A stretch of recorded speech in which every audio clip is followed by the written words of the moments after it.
Hi everyone, welcome to the Earth Science Regents Review podcast series created by the Homics Middle School Earth Science Department. Today we're going to focus on page 14 in the reference table, the electromagnetic spectrum.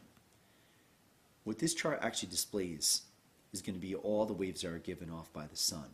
Okay, let's start off with the left-hand side. These are what we call your decreasing wavelength waves.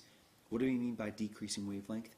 From one wave to the next, from the top of one wave to the top of the next, tend to be very, very small. They tend to be very squished together, which means that you tend to get a lot of waves hit you per unit time. So whether we're measuring how many waves are going to hit per hour, per minute, per second, you tend to get bombarded with a lot of waves in a very short period of time. These waves tend to be very high energy. You tend to get what's called a high frequency, which means they come about much more frequent than, say, your increased wavelength waves.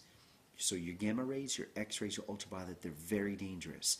Most of these are absorbed by the upper atmosphere or the ozone layer. We know that some ultraviolet rays do hit us here on the surface because you tend to get tan or you tend to get sunburn if you get exposed for a long period of time.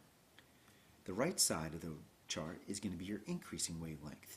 Your increasing wavelength is going to be represented by the distance between one wave to the next can be much bigger. So you don't get as many waves.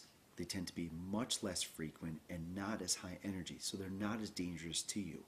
This is going to include your infrared, your microwaves, and your radio waves. Okay. Right in the middle is going to be your visible light. Visible light is actually categorized as a short wavelength.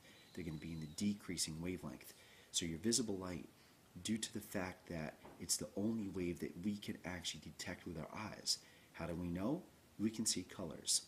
Violet, blue, green, yellow, orange, and red. Okay, your violet is considered short wavelength.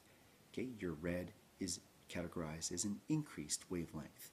It's not coincidental that violet is right next to ultraviolet in the electromagnetic spectrum, and red is right next to infrared. So that's it for about now. Good luck.